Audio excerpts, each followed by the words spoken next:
Hello friends, आप सबका एक बार फिर से बहुत बहुत स्वागत है। तो आज हम लोग ट्रायल बैलेंस बनाना सीखेंगे। इसमें क्या करेंगे, हम लोग लेज़र के अकाउंट लेंगे और उनके बैलेंस को देख के हम लोग बनाएंगे ट्रायल बैलेंस। तो ट्रायल बैलेंस होता क्या है, पहले ये समझ लेते हैं। Trial balance is a statement prepared with the debit and credit balances of ledger accounts to test the arithmetical accuracy of the books। जो हम लोगों ने जर्नल को देख के जो लेज़र बनाया है, उस लेज़र के जो बैलेंस है उनकी एक्यूरेसी को चेक करने के लिए एक स्टेटमेंट बनाते हैं जिसको बोलते हैं ट्रायल बैलेंस। मतलब हम लोगों ने जो जर्नल से पोस्टिंग की है लेज़र में, हर ट्रांजैक्शन की, हर अकाउंट में, तो उन अकाउंट्स में जो बैलेंस निकाले गए हैं और जो पोस्टिंग की गई है उसकी एक्यूरेसी को, अर्थमेटिकल एक्यूरेसी को चेक करने के लिए जो स्टेटमेंट बनाते हैं उसको बोलते हैं ट्रायल बैलेंस।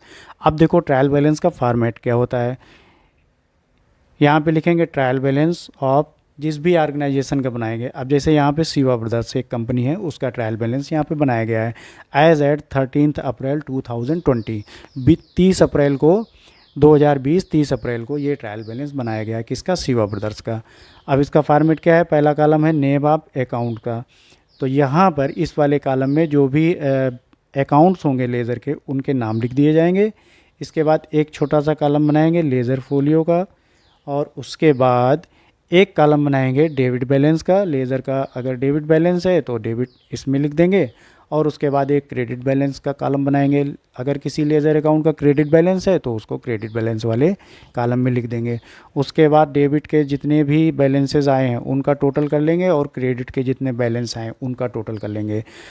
अगर डेबिट बैलेंस का टोटल, जितने भी अकाउंट का डेबिट बैलेंस आया है उनका टोटल और क्रेडिट वाले कॉलम का टोटल बराबर है, इसका मतलब ट्रायल बैलेंस आपका सही है, और जो भी आपके लेज़र अकाउंट बनाए गए हैं उनके बैलेंसेस भी आपके सही हैं।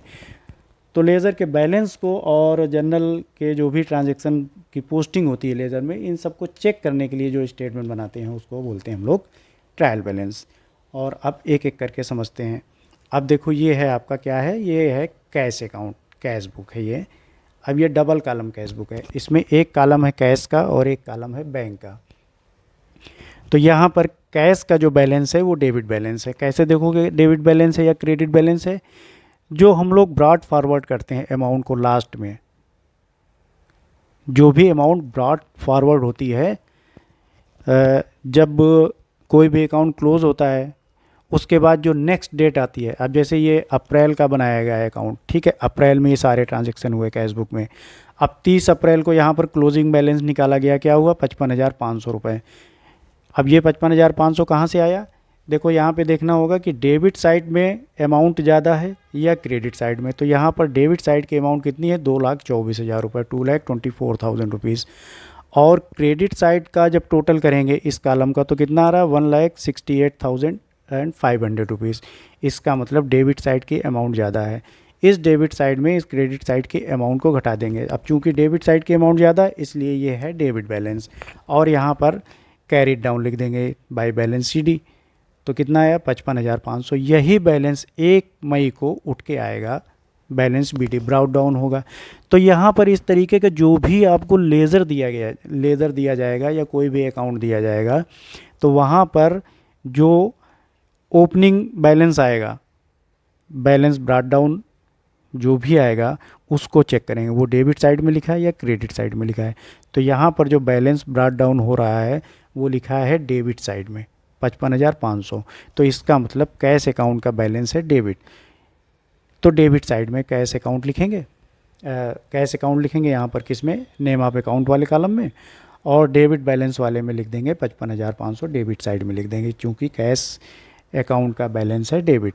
इसी तरीके से बैंक का देख लेंगे, तो बैंक का भी ब्रॉट डाउन हो रहा है कितना? डेबिट साइड में 3,80,000 रुपीज़। इसका मतलब बैंक अकाउंट का भी बैलेंस है डेबिट। तो डेबिट वाले कॉलम में लिखेंगे ट्रायल बैलेंस के डेबिट वाले कॉलम में यहाँ पर लिख देंगे बैंक अकाउंट, और डेबिट वाले कॉलम में लिख देंगे 3,80,000 रुपीज़। ये बात आपके समझ में आ गई। इसके बाद देखो है क्या है? Capital account. अब देखो ये कैपिटल अकाउंट का लेज़र है।